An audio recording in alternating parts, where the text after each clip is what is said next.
Hello guys, कैसे हैं आप सब। मैं रोहित सिंह अपने YouTube channel Rohit chemistry classes में आप सभी का स्वागत करता हूं। आज हम लोग क्लास 12th केमिस्ट्री डी और एफ ब्लॉक के तत्व यूनिट से हम लोग आज पढ़ने वाले हैं। और पूरा यूनिट डी और एफ ब्लॉक तत्व का जो पूरा यूनिट है आज हम लोग एक ही वीडियो में रिवाइज करेंगे, फास्ट रिवीजन करेंगे जल्दी से। एग्ज़ाम आपके बहुत ही नज़दीक हैं, इसलिए ये तरीका जो है पढ़ाने का अपना रहे हैं, जिससे कि रिवीजन आपका समय से हो जाए।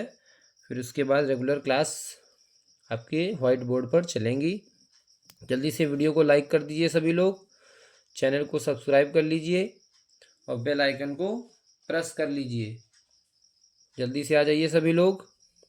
हम लोग पढ़ना स्टार्ट करते हैं। सबसे पहले हम लोग डी ब्लॉक तत्व के बारे में पढ़ेंगे, जिन्हें हम डी ब्लॉक एलिमेंट या ट्रांजिशन एलिमेंट कहते हैं। ट्रांजिशन एलिमेंट से मतलब होता है संक्रमण तत्व। ट्रांजिशन एलिमेंट से मतलब होता है संक्रमण तत्व, और संक्रमण तत्व इंग्लिश में कहते हैं ट्रांजिशन एलिमेंट। तो हम लोग पढ़ेंगे आज डी ब्लॉक तत्व के बारे में। तो देखिए, हमने यहाँ पर एक सारणी बना रखी है शार्ट में, क्योंकि पूरी पीरियोडिक टेबल बनाना थोड़ा इजी नहीं होता है, इसलिए हमने रफली एक पीरियोडिक टेबल आपको समझाने के लिए बना रखी है। सिर्फ इस टेबल का इतना उद्देश्य है कि डी ब्लॉक और एफ ब्लॉक को कहाँ रखा गया है, बस ये जानने के लिए। देखो, आवर्त सारणी में आपके 7 आवर्त होते हैं, ठीक है, और आपके 7 क्षैतिज कालम होते हैं, जिन्हें आवर्त कहते हैं। और क्या होते हैं आपके जो ऊर्ध्वाधर कालम होते हैं 18, जिन्हें कहते हैं वर्ग। क्या कहते हैं? जिन्हें कहते हैं वर्ग। तो ये देखिएगा, यहाँ पर ये जो पहला ये जो बॉक्स आपको दिख रहा है, इसमें हमने लाइन नहीं खींची है, पहला और दूसरा, यानी कि इस फर्स्ट ए और सेकंड ए दो इसमें वर्ग होते हैं। और ये जो ब्लॉक होता है इसको कहते हैं एस ब्लॉक। क्या कहते हैं? एस ब्लॉक तक तो कहते हैं, इसके अंदर लिखा भी है एस ब्लॉक। और इधर देख लीजिए, 13, 14, 15, 16, 17 और 18, ये 6 वर्ग जो होते हैं ये पी ब्लॉक तत्व कहलाते हैं। और इस एस और पी ब्लॉक के मध्य जो तीसरा, चौथा, पाँचवा, छठा, सातवां, आठवां, नौवां, 10वां, 11वां और 12वां, यानी कि 3 से 12 तक ये जो भी वर्ग होते हैं, तो इनको हम लोग कहते हैं डी ब्लॉक तत्व। क्या कहते हैं? डी ब्लॉक तत्व। और डी ब्लॉक जो तत्व होते हैं उनको 4 श्रेणियों में बांटा गया है। 3D श्रेणी, 4D श्रेणी, 5D श्रेणी और 6D श्रेणी। और एफ ब्लॉक के तत्वों को डी ब्लॉक तत्व से उठा करके एक नीचे अलग स्थान दिया गया है, जिसे कहते हैं एक्टिनाइड श्रेणी।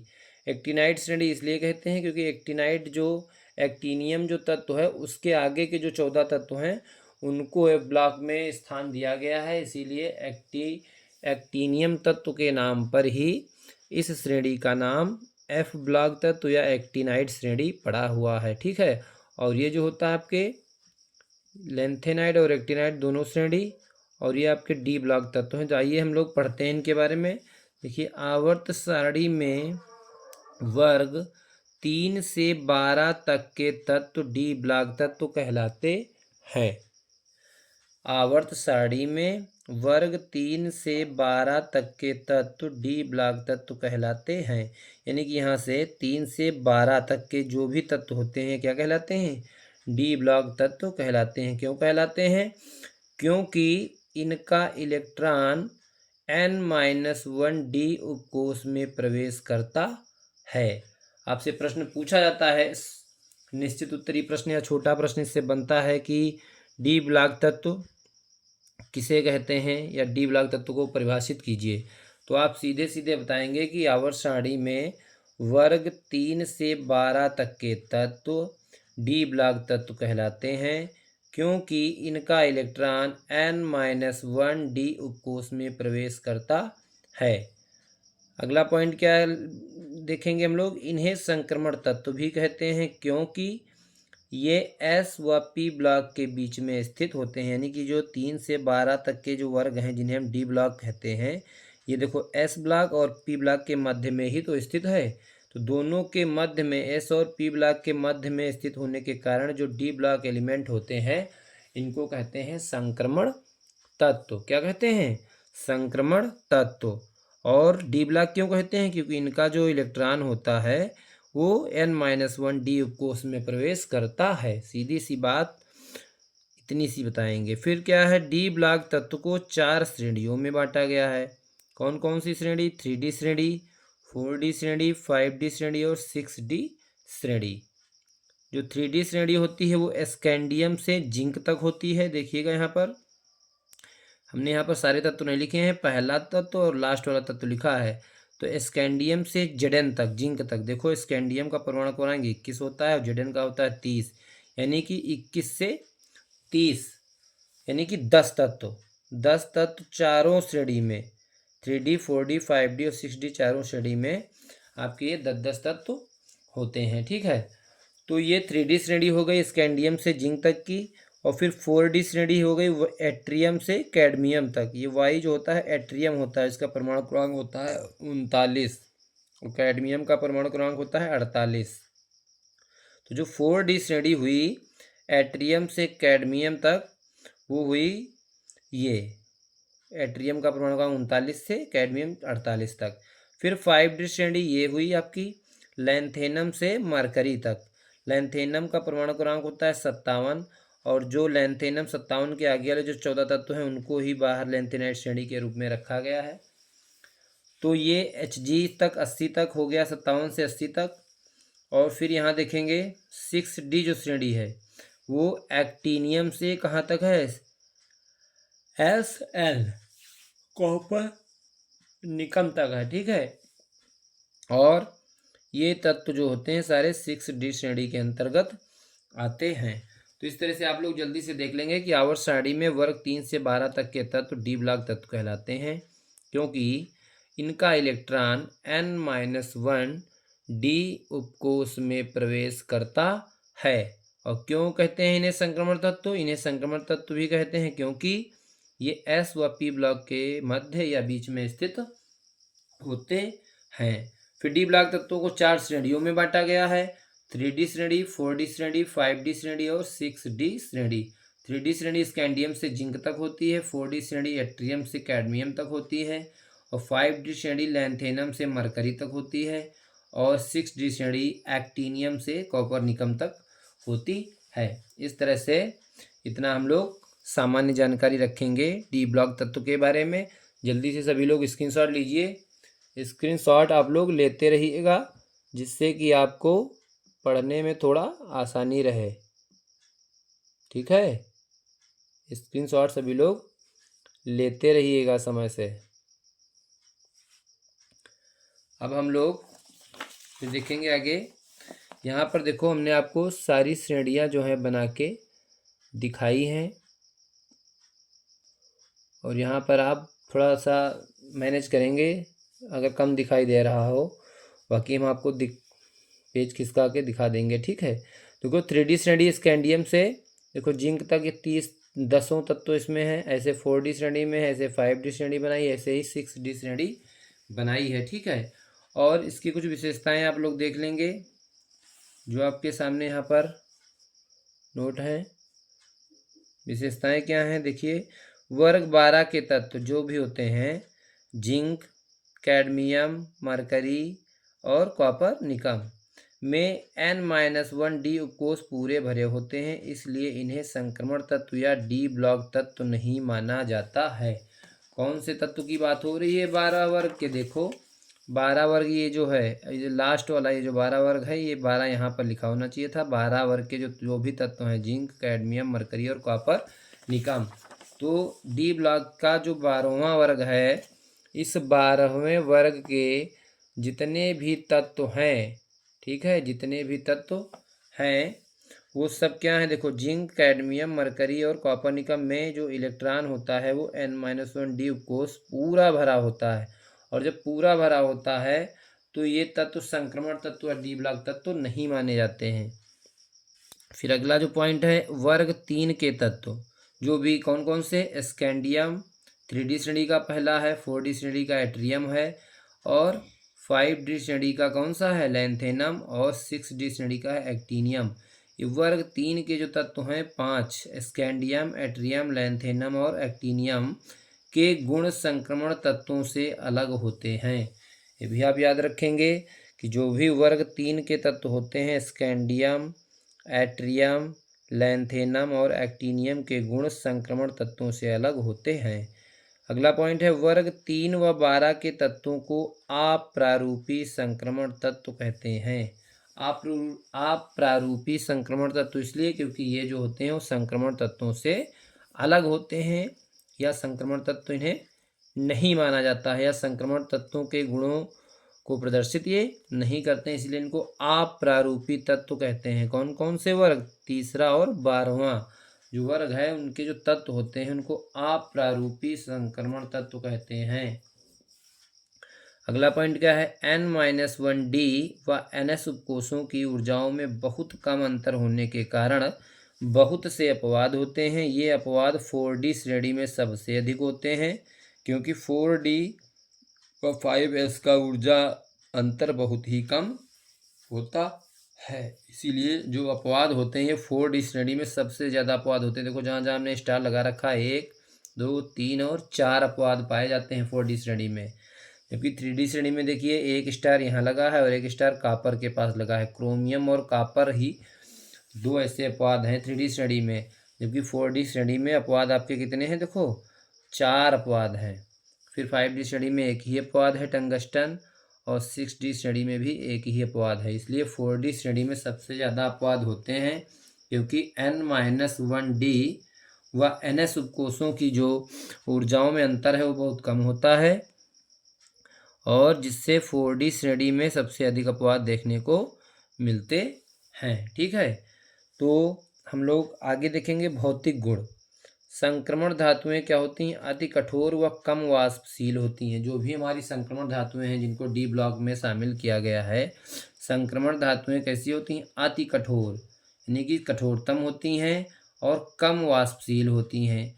दूसरा पॉइंट क्या है भौतिक गुण? गलनांक व क्वथनांक अधिक होता है। कारण क्या है उसका? धात्विक बंध में NS इलेक्ट्रॉन जो बाहरी कोष होता है S कोष, NS कोष के इलेक्ट्रॉन के अतिरिक्त N-1D के अधिक इलेक्ट्रॉन का भाग लेना। ठीक है, धात्विक बंध इसलिए बनता है क्योंकि इनके जो बाहरी उपकोष होता है S उपकोष, उसके इलेक्ट्रॉन के अलावा या अतिरिक्त इसके जो बाहरी से अंदर वाली जो कक्षा होती है N-1D उसके भी इलेक्ट्रॉन अधिक भाग लेते हैं, इसीलिए धात्विक बंध मजबूत बनता है।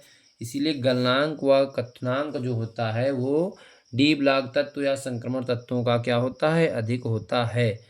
अगला पॉइंट है गलनांक D5 विन्यास पर अधिकतम होता है। कारण क्या है उसकी? कणन एंथैल्पी उच्च होती है, यानी कि जब D5 विन्यास मतलब जब डी कोष में 5 इलेक्ट्रॉन होंगे यानी कि 5 अयुग्मित इलेक्ट्रॉन होंगे तो उस स्थिति में गलनांक क्या होगा? अधिकतम होगा। क्योंकि कणन एंथैल्पी जो होती है वो क्या होती है? उच्च होती है। प्रथम श्रेणी की तुलना में द्वितीय व तृतीय श्रेणी की कणन एंथैल्पी उच्च होती है। प्रथम श्रेणी से मतलब 3D श्रेणी की अपेक्षा 4D और 5D श्रेणी की जो कणन एंथैल्पी होगी वो उच्च होती है। ठीक है, जल्दी से सभी लोग स्क्रीनशॉट ले लीजिएगा। फिर हम लोग अगले पेज पर आते हैं। स्क्रीनशॉट लीजिएगा सभी लोग जल्दी से, फिर हम लोग अगले पेज पर आते हैं।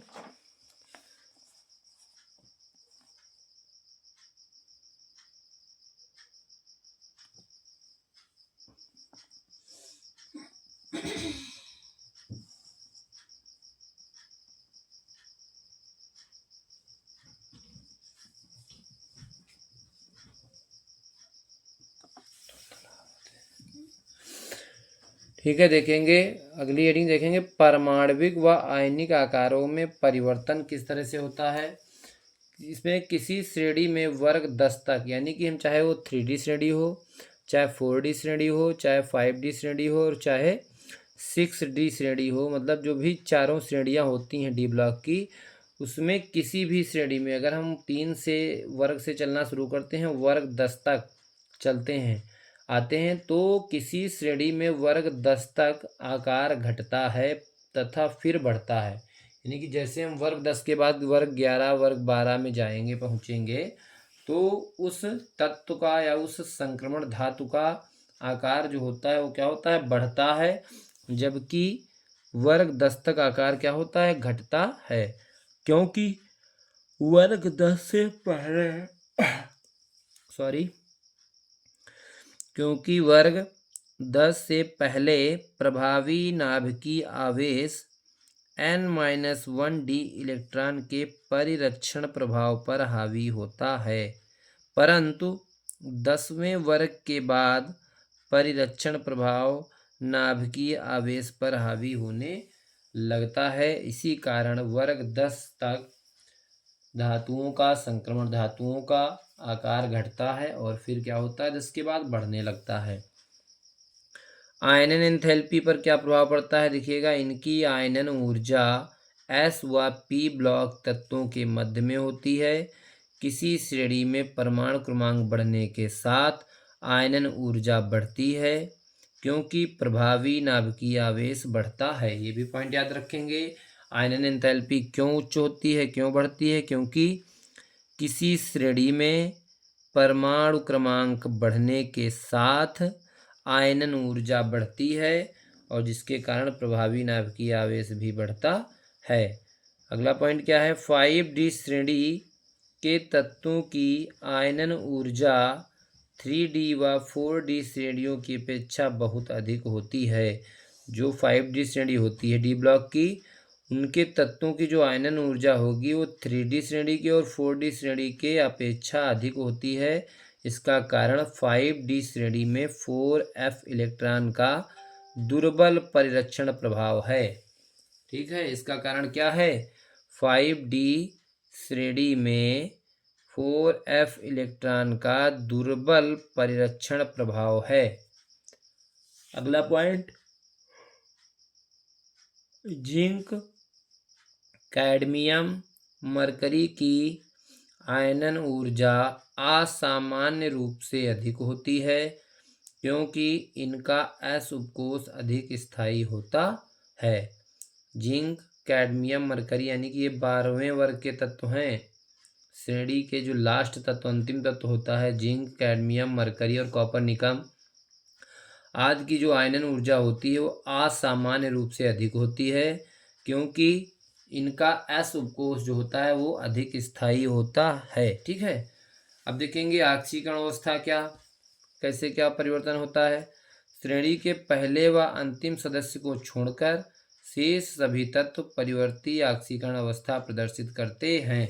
यानी कि जो भी श्रेणी होगी उस श्रेणी का पहला और अंतिम सदस्य को छोड़कर शेष सभी तत्व जो मध्य के होंगे, बीच के होंगे, वो सभी परिवर्ती ऑक्सीकरण अवस्था प्रदर्शित करते हैं, यानी कि भिन्न भिन्न ऑक्सीकरण अवस्था प्रदर्शित करते हैं, क्योंकि N-1D व NS उपकोष दोनों के इलेक्ट्रॉन यौगिक निर्माण में भाग लेते हैं या भाग ले सकते हैं। इसीलिए उनकी ऑक्सीकरण अवस्थाएं बदलती रहती हैं, परिवर्ती ऑक्सीकरण अवस्था प्रदर्शित करते हैं।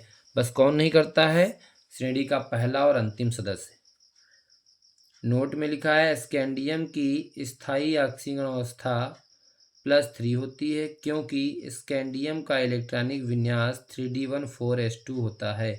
क्योंकि स्कैंडियम का परमाणु क्रमांक होता है 21, और जब इसका हम लोग परमाणु क्रमांक 21 का इलेक्ट्रॉनिक विन्यास करेंगे तो 21 इलेक्ट्रॉन भरेंगे, तो 18 इलेक्ट्रॉन तो आर्गन के रूप में हम दिखा देंगे, अक्रिय गैस के रूप में, जिसकी संरचना स्थायी हो जाएगी, और जो बचेंगे आपके 3 इलेक्ट्रॉन तो वो बाहरी कोश में S में 2 भर जाएंगे, फिर एक जो इलेक्ट्रॉन बचेगा वो कहाँ चला जाएगा, D1 में। तो 3D14S2 होता है। 3D व 4S में ऊर्जा अंतर कम होने के कारण ये तीनों इलेक्ट्रॉन एक साथ निकल जाते हैं। इन दोनों के बीच में ऊर्जा अंतर बहुत कम होता है 3D और 4S के बीच में। इसी कारण से तीनों इलेक्ट्रॉन आसानी से स्कैंडियम की बाहरी कक्षाओं से निकल जाते हैं, जिसके कारण स्कैंडियम +3 ऑक्सीकरण अवस्था प्रदर्शित करता है, और जो कि इसकी क्या है, स्थायी ऑक्सीकरण अवस्था होती है। ठीक है, अगला फिर से देखो नोट लिखा है। नोट में जो भी लिखा है सब इम्पोर्टेंट पॉइंट लिखे हैं, इनसे प्रश्न आपसे पूछे जाते हैं। प्रथम संक्रमण श्रेणी यानी कि 3D श्रेणी में स्कैंडियम से मैग्नीज तक ऑक्सीकरण अवस्था बढ़ती है क्योंकि अयुग्मित इलेक्ट्रॉनों की संख्या बढ़ती है। मैग्नीज के बाद ऑक्सीकरण संख्या घटने लगती है क्योंकि अयुग्मित इलेक्ट्रॉनों की संख्या क्या होने लगती है, कम होने लगती है या घटने लगती है। फिर देखो नोट में बहुत ही महत्वपूर्ण पॉइंट लिखा है D0, D5, D10, यानी कि अगर डी उपकोष में 0 इलेक्ट्रॉन है, एक भी इलेक्ट्रॉन नहीं है, डी में अगर 5 इलेक्ट्रॉन है यानी कि डी उपकोष क्या है, आधा भरा हुआ है, अर्धभारित है, या डी उपकोष में 10 इलेक्ट्रॉन है यानी कि पूर्ण रूप से भरा है या पूर्ण भारित है, उस स्थिति में ऑक्सीकरण अवस्था क्या होती है, अधिक स्थायी होती है। किसी भी उपकोष में अगर वह बिल्कुल इलेक्ट्रॉन उसमें नहीं है, शून्य है, तब, या आधे भरे हुए हैं D5 है तब, या पूरे भरे हुए हैं D10, क्योंकि D में अधिकतम 10 ही इलेक्ट्रॉन हो सकते हैं। तो ऐसी स्थिति में उस धातु या संक्रमण धातु का जो इलेक्ट्रॉनिक विन्यास है उसकी ऑक्सीकरण अवस्था क्या होगी, अधिक स्थायी होती है। एग्जाम्पल क्या है देखिएगा, टाइटेनियम+4 टाइटेनियम 3+ से अधिक स्थायी है। उसका कारण यही है Mn2+ Mn3+ से अधिक स्थायी है, Ag+ Ag2+ से अधिक स्थायी है। उसका कारण यही है कि टाइटेनियम+4 का मतलब ये है कि टाइटेनियम का जब इलेक्ट्रॉनिक विन्यास करेंगे और जिसका इलेक्ट्रॉनिक विन्यास होता है कितना, 22, तो जब 4 इलेक्ट्रॉन निकाल देगा, +4 आया, इसका मतलब 4 इलेक्ट्रॉन इसने बाहर से निकाले होंगे, तो डी में क्या हो जाएगा, इलेक्ट्रॉन शून्य हो जाएंगे। ऐसे ही टाइटेनियम+3 में, ऐसे Mn2+ में देखो D5 इलेक्ट्रॉनिक विन्यास मिलेगा यानी कि अर्धभारित, और Mn3+ में भी, ऐसे Ag+ में भी 10 इलेक्ट्रॉन भर जाते हैं 3D में, तो जिसके कारण ये सब जो होते हैं स्थायी ऑक्सीकरण अवस्था प्रदर्शित करते हैं। ऑक्सीजन तथा फ्लोरीन के छोटे आकार व उच्च विद्युत ऋणात्मकता के कारण संक्रमण धातुएं इनके साथ उच्च ऑक्सीकरण अवस्था दिखाती हैं।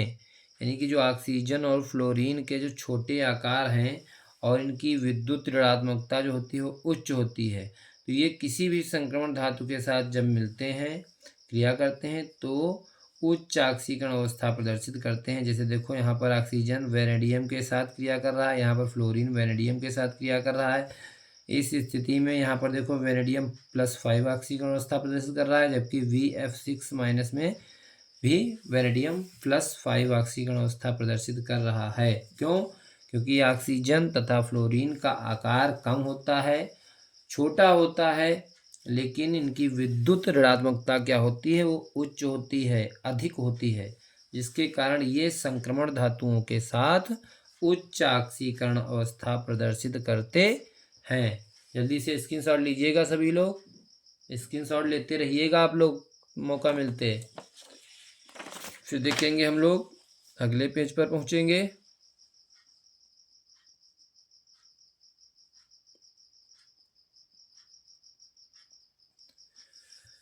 देखेंगे इनके ऑक्साइड निम्न ऑक्सीकरण अवस्था में क्षारीय जबकि उच्च ऑक्सीकरण अवस्था में अम्लीय होते हैं। जो भी संक्रमण धातुएं होती हैं और वो जब भी ऑक्सीजन से क्रिया करके ऑक्साइड बनाती हैं, तो जिस भी ऑक्साइड की ऑक्सीकरण अवस्था निम्न होती है वे क्षारीय गुण प्रदर्शित करते हैं, और जिनके ऑक्साइड में संक्रमण धातु की ऑक्सीकरण अवस्था अधिक होती है वो अम्लीय गुण प्रदर्शित करते हैं, और जिनकी मध्य में ऑक्सीकरण अवस्था होती है, ना बहुत कम हो ना ज़्यादा हो, तो वो उभयधर्मी लक्षण प्रदर्शित करते हैं, यानी अम्लीय और क्षारीय दोनों के गुण में पाए जाते हैं।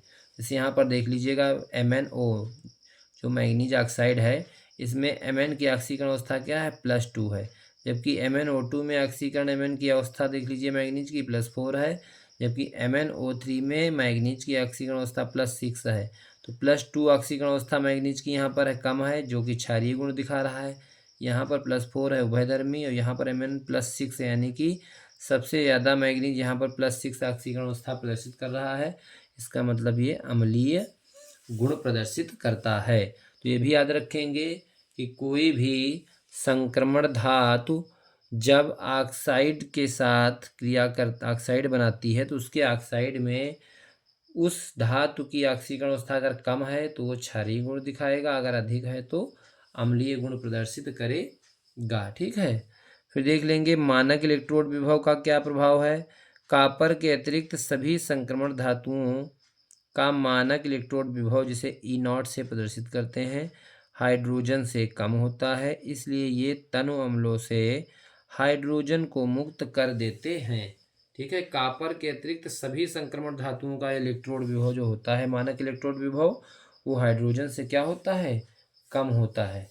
तो बस आप कॉपर का केस याद रखेंगे, कॉपर का जो मानक इलेक्ट्रोड विभव E0 होगा वो हाइड्रोजन से अधिक होगा। बाकी जितनी भी संक्रमण धातुएं हैं सबका मानक इलेक्ट्रोड विभव हाइड्रोजन से कम होता है, इसलिए ये तनु अम्लों से हाइड्रोजन को मुक्त कर देते हैं। ठीक है, कॉपर नहीं करेगा केवल। फिर देखेंगे चुंबकीय गुण। इलेक्ट्रॉन की कक्षीय गति व चक्रण गति के कारण चुंबकीय आघूर्ण उत्पन्न होता है, जिसे निम्न सूत्र से ज्ञात किया जाता है। Mu equal to √n+2 bm।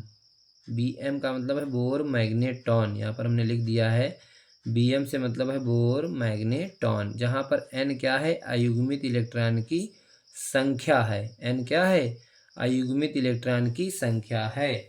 चुंबकीय गुण निकालने से प्रश्न पूछा जा सकता है आपसे। ठीक है, तो वहाँ पर हम किसी भी संक्रमण धातु में अयुग्मित इलेक्ट्रॉनों की संख्या ज्ञात कर लेंगे n, और ये फार्मूला लगा देंगे mu equal to √n+2 bm। रंगीन आयनों का बनना, ये भी एक विशेषता होती है संक्रमण धातुओं की। देखिएगा इसमें क्या होता है, संक्रमण तत्वों के डी उपकोष के अयुग्मित इलेक्ट्रॉन दृश्य प्रकाश के एक निश्चित भाग को अवशोषित करके निम्न ऊर्जा स्तर से उच्च ऊर्जा स्तर में चले जाते हैं। ठीक है, जबकि शेष प्रकाश को उत्सर्जित करते हैं, जिसके कारण ये रंगीन दिखाई देते हैं। ठीक है, तो ये भी आप याद रखेंगे। संकुल यौगिक भी बनाते हैं संक्रमण तत्व, क्यों, क्योंकि रिक्त डी कक्षक होने के कारण ये संकुल यौगिक भी बनाते हैं। जैसे देखो K4 ब्रैकेट में FeCN6 लिखा हुआ है, तो ये क्या है, एक तरह का संकुल यौगिक है, और ये इसीलिए बनते हैं कि जो इसमें संक्रमण धातु है जो आयरन है, इसमें क्या होते हैं, रिक्त डी कक्षक होते हैं, और जिसके कारण ये संकुल यौगिक बनाते हैं। उत्प्रेरकी गुण भी देखिएगा, परिवर्तित संयुक्ता व ऑक्सीकरण अवस्था तथा रिक्त डी ऑर्बिटलों की उपलब्धता के कारण ये उत्प्रेरक का कार्य करते हैं। और उत्प्रेरकी गुण में यही होता है कि जिस भी संक्रमण धातु की ऊर्जा कम होती है और वो क्या कर देते हैं, सक्रियण ऊर्जा के मान को कम कर देते हैं, जिससे कि अभिक्रिया फास्ट हो जाती है, अभिक्रिया का वेग बढ़ जाता है। अंतराकाशी यौगिकों का बनना, ये भी प्रश्न बहुत पूछा जाता है कि अंतराकाशी यौगिक क्या हैं, क्या संक्रमण धातुएं अंतराकाशी यौगिक बनाती हैं, क्यों। तो देखिए जो भी संक्रमण धातु या डी ब्लॉक के जो तत्व होते हैं, इनके अंतराकाश में यानी कि इनके मध्य मध्य में जो धातु होगी वो कुछ स्थान पाए जाते हैं जिनमें स्थानों में छोटे परमाणु जैसे हाइड्रोजन, बोरान, कार्बन, नाइट्रोजन आदि उपस्थित होने से अंतराकाशी यौगिक बनते हैं। और इन अंतराकाशी यौगिकों के मुख्य लक्षण होते हैं, क्या होते हैं, जो भी अंतराकाशी यौगिक होगा उनके गलनांक शुद्ध धातु से उच्च होते हैं, ये बहुत कठोर होते हैं, रासायनिक रूप से निष्क्रिय होते हैं और धात्विक चालकता प्रदर्शित करते हैं। अंतराकाशी यौगिक जो होते हैं वो रासायनिक रूप से क्या होते हैं, निष्क्रिय होते हैं, इनके गलनांक जो होते हैं वो शुद्ध धातु से उच्च होते हैं।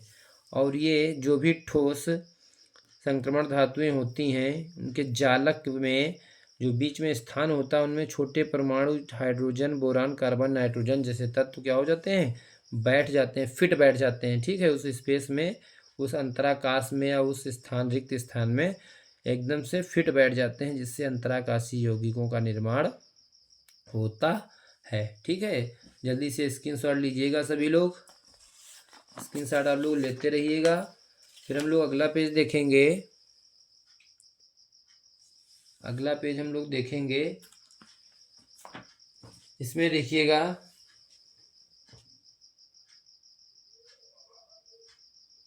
इसमें आप लोग देखिएगा मिश्र धातुओं का निर्माण। जो भी आपके संक्रमण तत्व होते हैं मिश्र धातु भी बनाते हैं, मिश्र धातुओं का निर्माण करते हैं। क्यों? क्योंकि इनकी मिश्र धातुएं क्या होती हैं? कठोर होती हैं। जो भी संक्रमण तत्वों के द्वारा मिश्र धातुएं बनाई जाती हैं वो मिश्र धातुएं कैसी होती हैं? कठोर होती हैं। इनके गलनांक उच्च होते हैं। Chromium, vanadium, tungsten, molybdenum, manganese से स्टील बनाया जाता है। पीतल, कांसा ये सब बनाए जाते हैं। जो पीतल मिश्र धातु होती है ये कॉपर और जिंक का मिश्रण होती है, जबकि कांसा कॉपर और एसएन टिन का मिश्रण होती है। तो ये भी आप ध्यान रखेंगे कि जो भी संक्रमण धातुएं होती हैं वो मिश्र धातुओं का भी निर्माण करती हैं। पीतल कॉपर और जिंक का मिश्रण होता है, जबकि कांसा जो होता है कॉपर और टिन का मिश्रण होता है। ठीक है, तो इस तरह से आप देख लेंगे। और इसमें कुछ क्वेश्चन आपको दिए गए हैं, जल्दी से देखिएगा, आप लोग फास्ट रिवीजन करिएगा। आप किस आधार पर कह सकते हैं कि स्कैंडियम एक संक्रमण तत्व है परंतु जिंक नहीं?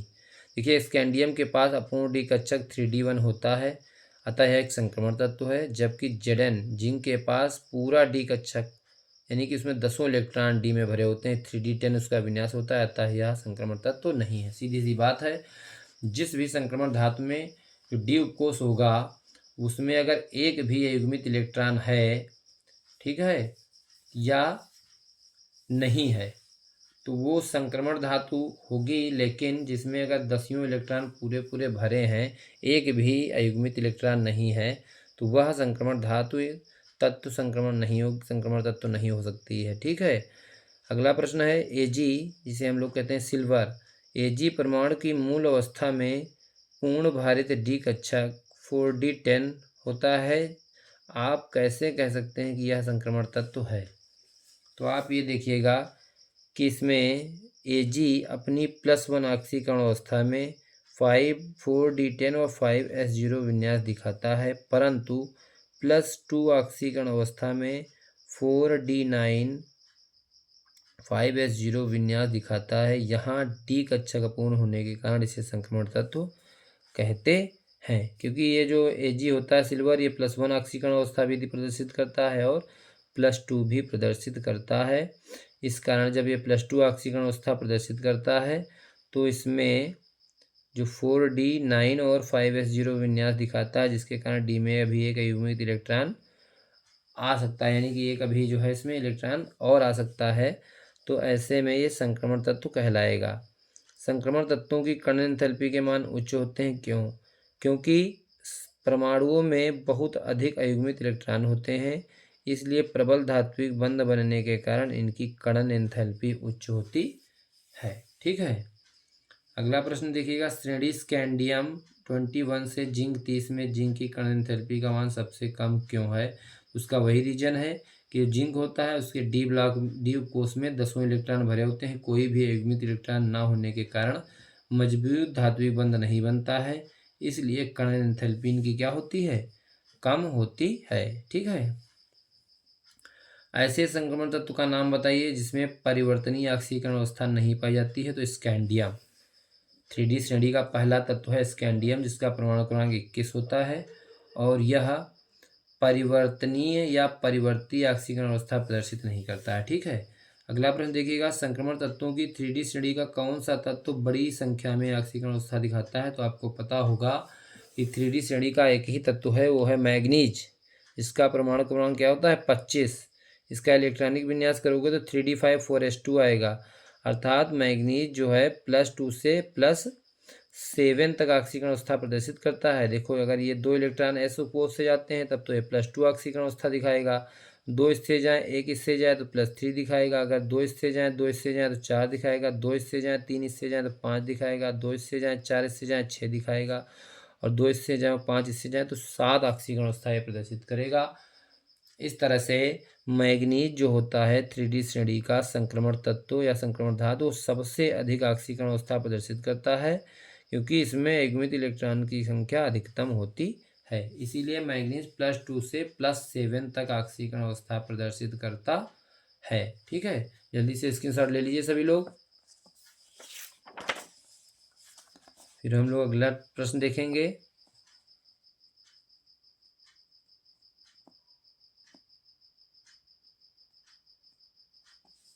ठीक है, जल्दी से स्क्रीनशॉट ले लीजिएगा सभी लोग। देखेंगे हम लोग आयनों का D1 विन्यास अत्यंत अस्थायी है क्यों।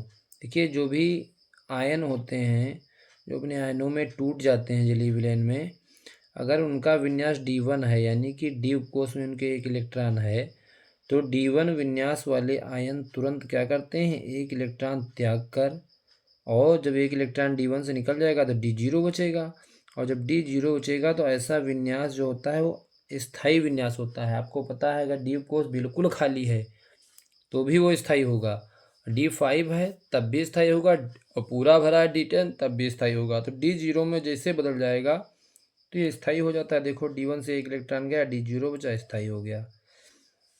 अगला क्वेश्चन क्या है, असमानुपातन से आप क्या समझते हैं। जलीय विलयन में असमानुपातन अभिक्रिया के 2 उदाहरण दीजिए। ये सब आपके एनसीईआरटी प्रश्न हैं। असमानुपातन से आप क्या समझते हैं, तो लिखिए इसमें, जब किसी रासायनिक अभिक्रिया में एक ही पदार्थ का ऑक्सीकरण व अपचयन होता है तो ऐसी अभिक्रिया असमानुपातन अभिक्रिया कहलाती है, या इसी अभिक्रिया को हम लोग रेडॉक्स अभिक्रिया भी कहते हैं, जिसमें ऑक्सीकरण और अपचयन दोनों साथ साथ होता है एक ही पदार्थ का। नहीं, उसमें रेडॉक्स में ये होता है एक का ऑक्सीकरण होता है और एक का अपचयन होता है, सॉरी। लेकिन इस असमानुपातन में एक ही पदार्थ का ऑक्सीकरण और अपचयन होता है, इतना अंतर है। रेडॉक्स में अलग अलग पदार्थों का ऑक्सीकरण अपचयन होता है लेकिन साथ साथ होता है, तो वो रेडॉक्स अभिक्रिया होती है। लेकिन असमानुपातन में क्या होता है, जब किसी रासायनिक अभिक्रिया में एक ही पदार्थ का ऑक्सीकरण हो और उसी का अपचयन हो तो ऐसी अभिक्रिया असमानुपातन अभिक्रिया कहलाती है। और इसका एग्जाम्पल क्या है, MnO4 2- चार्ज इस पर लगा है, और इसमें देखिएगा MnO4- +7 और यहाँ MnO2 +4। ठीक है, तो इसी में देख लीजिएगा Mn का, देखो यहाँ पर +6 से +7 हो रहा है, यानी कि ऑक्सीकरण संख्या बढ़ रही है, +6 से +7 हो जा रही है, इसका मतलब इसका ऑक्सीकरण हो रहा है। और यहाँ पर देखिएगा Mn +6 से +4 भी हो रहा है, यानी कि ऑक्सीकरण संख्या घट रही है, यानी कि अपचयन हो रहा है।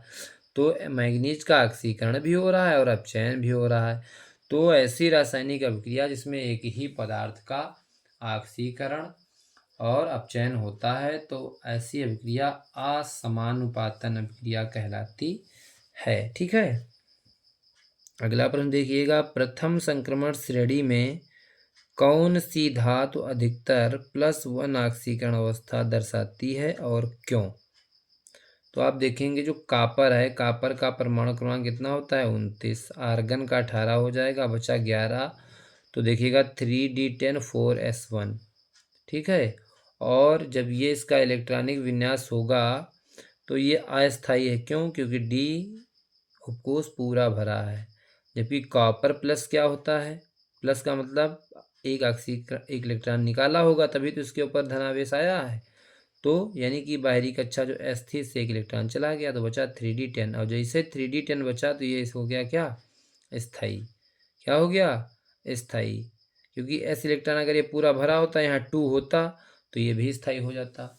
लेकिन यहाँ पर एक ही इलेक्ट्रॉन इस उपकोष में है, जबकि प्लस कॉपर प्लस की कंडीशन में क्या हो जाएगा, एक इलेक्ट्रॉन यहाँ से निकल जाएगा तो ये 0 हो जाएगा। जैसे ही ये 0 हो जाएगा ये 10 हो जाएगा, पूरा भरा और आधा भरा या शून्य, एक भी इलेक्ट्रॉन ना हो। तो ऐसे उपकोष क्या होते हैं, स्थायी होते हैं, और ऐसा इलेक्ट्रॉनिक विन्यास स्थायी संरचना प्रदर्शित करता है। ठीक है, ये प्रश्न देखिएगा अगला, निम्नलिखित गैसीय आयनों में अयुग्मित इलेक्ट्रॉन की गणना कीजिए, कौन सा जलीय विलयन में स्थायी होगा ये भी बताना है। जिसे आपको दे रखे हैं Mn3+, क्रोमियम 3+, वैनेडियम 3+ और टाइटेनियम 3+।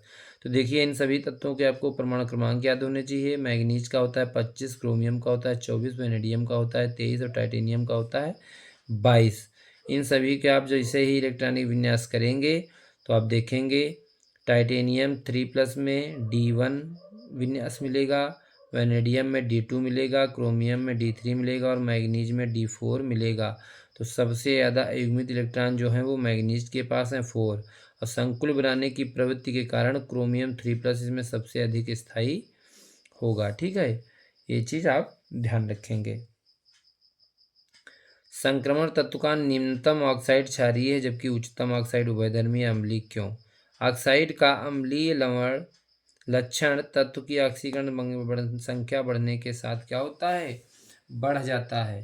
तो देख लीजिए यहाँ पर Mn देखो +2 ऑक्सीकरण अवस्था दिखा रहा है, कम ऑक्सीकरण अवस्था दिखा रहा है तो क्षारीय है। यहाँ Mn क्या है +7 दिखा रहा है तो अम्लीय है। तो ये आप इस तरह के क्वेश्चन से भी आप तैयार रहेंगे। पेपर में आपसे ऐसे भी प्रश्न पूछे जाते हैं। अगले पेज पर हम लोग आते हैं।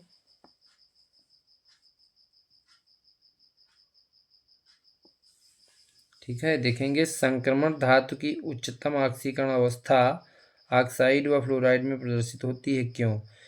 क्यों होती है? क्योंकि ऑक्साइड या ऑक्सीजन जो फ्लोरीन होते हैं क्या होते हैं, इनकी विद्युत ऋणात्मकता क्या होती है? बहुत अधिक होती है व आकार इनका बहुत छोटा होता है, जिसके कारण ये संक्रमण धातु के साथ मिलकर के अधिक जो है मजबूत धात्विक बंध बनाते हैं और जिसके कारण इनके फ्लोराइड जो होते हैं और जो ऑक्साइड होते हैं वो क्या होते हैं? अधिक मजबूत बंध बनाने का काम करते हैं। ठीक है, फिर देखिएगा ये क्वेश्चन आप देखिएगा, ये भी देख लीजिएगा क्वेश्चन, ये भी आपकी जानकारी के लिए हो जाए वरना ये इम्पोर्टेंट नहीं है खास।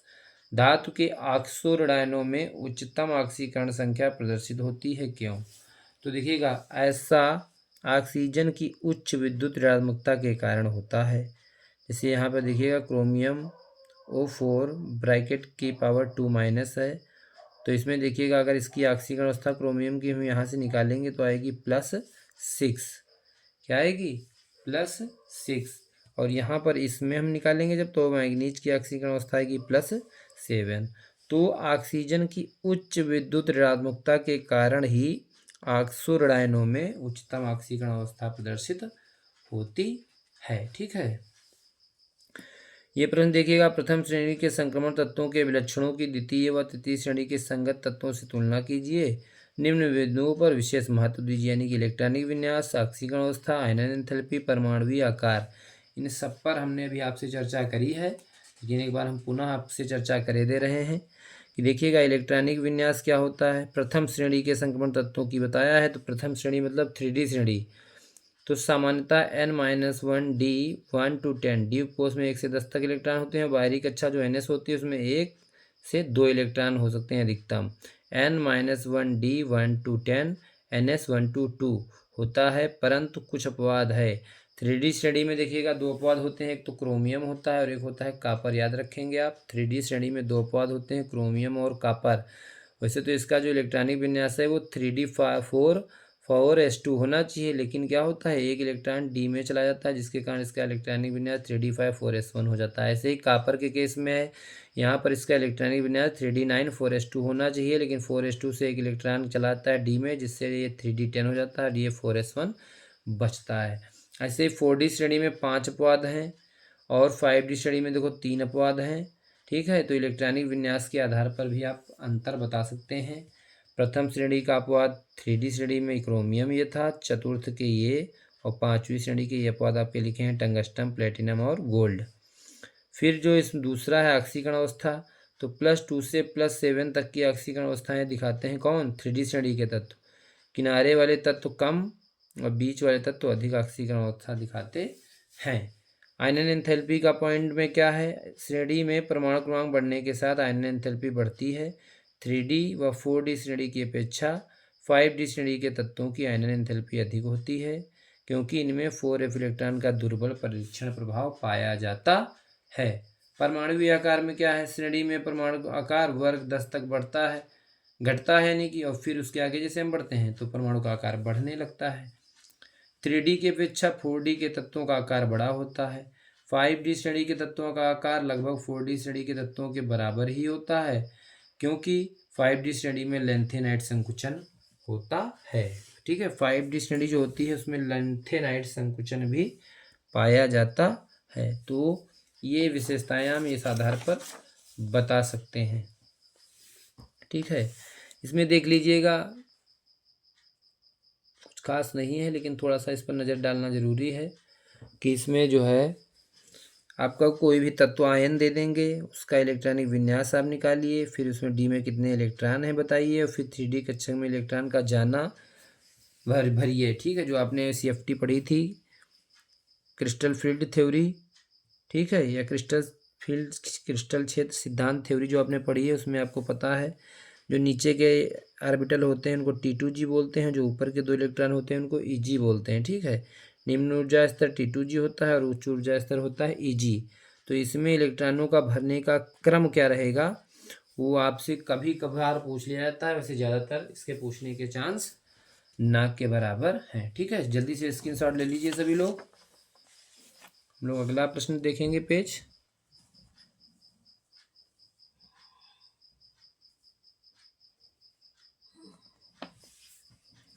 इसमें देखेंगे निम्नलिखित संकुल स्पीसीज के चुंबकीय आघूर्णों के मान से आप क्या निष्कर्ष निकालेंगे। आपको इसमें दे रखा है K4 ब्रैकेट में MnCN6 और इसका जो है 2.2 BM दे रखे हैं, इसका भी मान दे रखे हैं और इस वाले संकुल का भी मान दे रखे हैं। तो इसमें सीधी सी बात है, चुंबकीय आघूर्ण का फार्मूला भी हमने आपको बताया था और ये आपके सामने लिखा हुआ भी है, μ=√n+2 BM। तो इसमें अगर n का मान 1 रखेंगे तो n की जगह पर जब 1 रखेंगे तो ब्रैकेट में आ जाएगा √3 और √3 का मान कितना होता है 1.73 BM। ऐसे 2 का निकालेंगे, ऐसे 3 रख कर निकालेंगे, ऐसे n का मान 4 रख कर निकालेंगे, ऐसे n का मान 5 रख कर निकालेंगे। तो इस तरह से हमको ये मान प्राप्त हो जाते हैं। ठीक है, और सेम ही इसी आधार पर ये और ये दोनों क्या हैं, सेम चीज़ें हैं। इस तरह से आपको ये टॉपिक कुछ पढ़ने हैं और इनसे संबंधित प्रश्न आपसे पूछे जाते हैं। तो आप लोग मेहनत करते रहिएगा जिससे कि आपके बोर्ड एग्ज़ाम में मार्क्स अच्छे आए। ठीक है, अब हम लोग देखते हैं थोड़ा सा जो इसका F ब्लॉक तत्व है उनके बारे में हम लोग देख लेंगे। ठीक है, F ब्लॉक तत्वों के बारे में हम लोग देखेंगे। ठीक है, F ब्लॉक एलिमेंट, इन्हीं को हम लोग इनर ट्रांजिशन एलिमेंट या अंतः संक्रमण तत्व के नाम से भी जाना जाता है। इसमें देखेंगे आवर्त सारणी के छठे व सातवें आवर्त से एवं तीसरे वर्ग से 14 तत्वों को उठाकर आवर्त सारणी के नीचे 2 श्रेणियों में रखा गया है जिन्हें F ब्लॉक तत्व कहते हैं। आप बात समझ लीजिएगा कि F ब्लॉक तत्व जो बना ये कैसे बना, तो ये D ब्लॉक से ही बना है।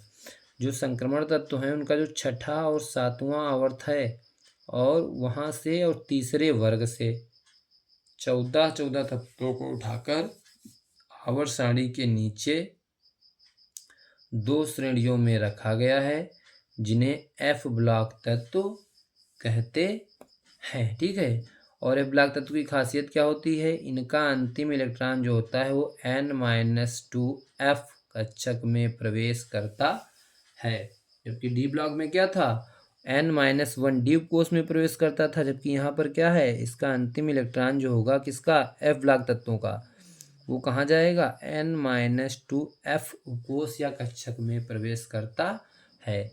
इनकी बाहरी 3 कक्षाएं अपूर्ण होती हैं, जैसे यानी कि n बाहरी सबसे हो जाएगी, फिर उसके अंदर एक पहले n-1 और ये n-2, इसलिए इन्हें आंतरिक संक्रमण तत्व कहते हैं। आंतरिक संक्रमण तत्व इसीलिए कहते हैं क्योंकि इनकी जो बाहरी 3 कक्षाएं होती हैं वो अपूर्ण होती हैं, n-1 और n-2।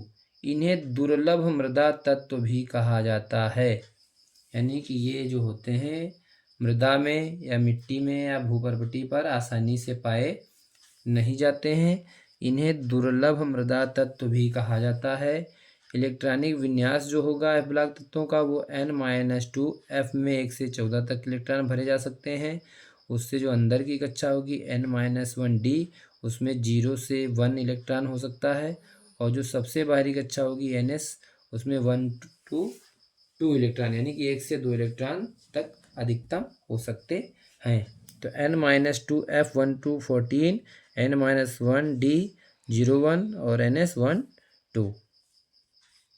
एफ ब्लॉक की प्रथम श्रेणी को लैंथेनाइड तथा द्वितीय श्रेणी को एक्टिनाइड कहा जाता है। ये भी याद रखेंगे कि एफ ब्लॉक को दो श्रेणियों में बांटा गया है, लैंथेनाइड और एक्टिनाइड।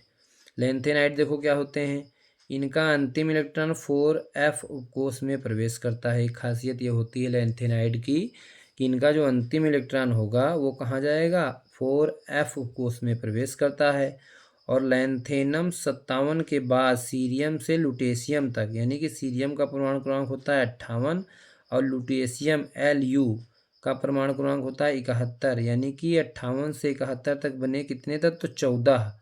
और एक बाद में किसके, लैंथेनम 57 के बाद के हैं 58 से 71 तक के 14 तत्व इस श्रेणी में रखे गए हैं। और लैंथेनम से गुणों में समानता के कारण ही इन्हें लैंथेनाइड कहा जाता है।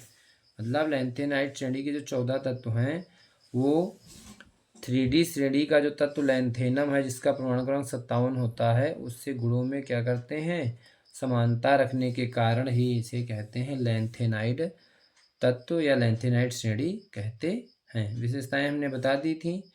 अब हम लोग इसमें देखो विशेषताएं में परमाणु त्रिज्या, ऑक्साइड व हाइड्रोक्साइड, ये सब पढ़ेंगे। सेम वही है जैसे कि डी ब्लॉक में चलता था। और इसमें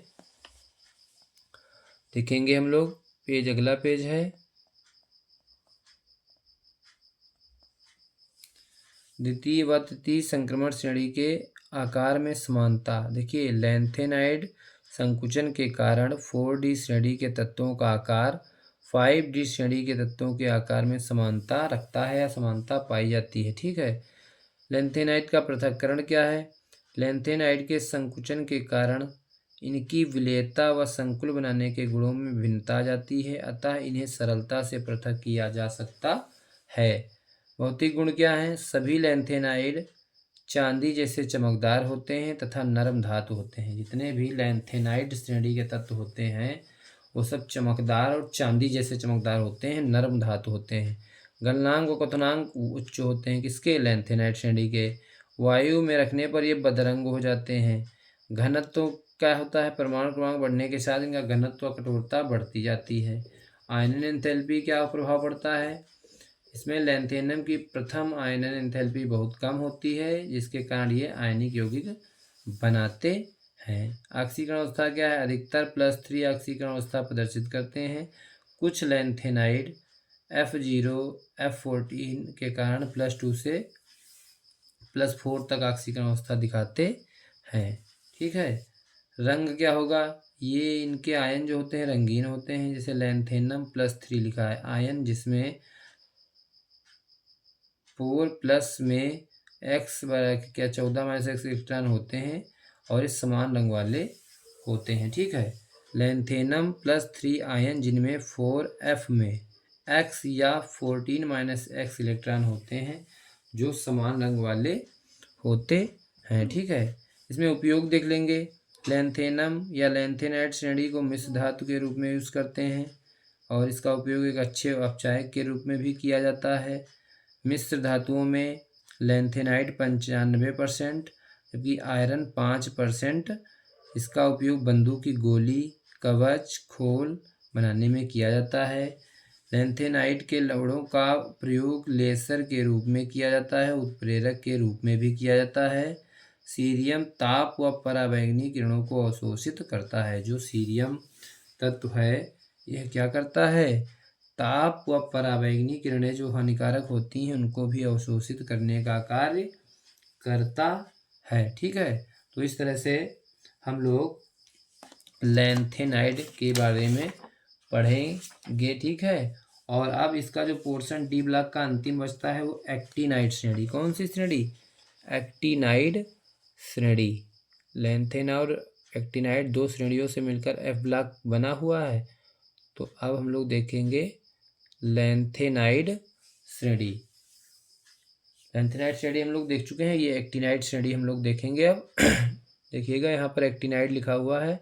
आवर्त सारणी के 7वें आवर्त व तीसरे वर्ग से 14 तत्वों को उठाकर आवर्त सारणी के नीचे एक श्रेणी के रूप में रखा गया है। इनके गुण एक्टिनियम के समान होने के कारण इन्हें एक्टिनाइड कहा जाता है। ठीक है, 7वें आवर्त और तीसरे वर्ग के जो 14 तत्व हैं उन्हीं को एक्टिनाइड से समानता रखने के कारण एक्टिनाइड कहा जाता है। इस श्रेणी में एक्टिनाइड जिसका परमाणु क्रमांक होता है एक्टिनियम का 89 के आगे के जो 14 तत्व हैं कौन से, थोरियम 90 से लॉरेंसियम, Lr क्या है, लॉरेंसियम, थोरियम 90 से लॉरेंसियम 103 तक के 14 तत्व रखे गए हैं। ये सभी तत्व रेडियो एक्टिव होते हैं। जितने भी एक्टिनाइड तत्व हैं 14, ये सब कैसे होते हैं, रेडियो एक्टिव तत्व होते हैं। लक्षण क्या है, जितने भी एक्टिनाइड हैं इनका इलेक्ट्रॉनिक विन्यास क्या होता है, 5f, उपकोष में 1 से 14 इलेक्ट्रॉन होते हैं, 6d में 0 से 1 और 7 में s2 इलेक्ट्रॉन होते हैं। f0, f7, f14 यानी कि जब f उपकोष आधा भरा हो, पूर्ण भरा हो या उसमें इलेक्ट्रॉनों की संख्या शून्य हो। इस प्रकार के विन्यासों के कारण इनके इलेक्ट्रॉनिक विन्यास में अनेक प्रकार की अनियमितताएं, भिन्नताएं देखने को मिलती हैं। भौतिक अवस्था क्या है, एक्टिनाइड ये चांदी के समान सफ़ेद चमकदार धातुएं हैं और घनत्व इनका होता है क्या, अधिक। ऑक्सीकरण अवस्था जैसे ही लैंथेनाइड श्रेणी के तत्व +3 दिखाते थे ज़्यादातर, ऐसे ही एक्टिनाइड श्रेणी के तत्व जो भी होते हैं वो +3 ऑक्सीकरण अवस्था दिखाते हैं। कुछ अपवाद हैं इनमें, जैसे थोरियम है, पैलेडियम है, यूरेनियम है और नाइट्रोपियम है, इनकी ऑक्सीकरण अवस्थाएं 3 से अधिक भी होती हैं। परमाणुवीय आकार व आयनिक त्रिज्या का क्या है, इसमें एक्टिनाइड संकुचन की मात्रा लैंथेनाइड संकुचन से अधिक होती है, क्योंकि 5f इलेक्ट्रॉन का परिरक्षण जो प्रभाव होता है 4f इलेक्ट्रॉन से बहुत कम होता है, इसीलिए ये एक्टिनाइड संकुचन भी प्रदर्शित करते हैं। चुंबकीय गुण क्या है, 5f कोष में अयुग्मित इलेक्ट्रॉन उपस्थित होने पर ये अनुचुंबकीय गुण प्रदर्शित करते हैं। 5f कोष जो होगा उसमें अगर अयुग्मित इलेक्ट्रॉन उपस्थित है तो यह अनुचुंबकीय गुण प्रदर्शित करते हैं।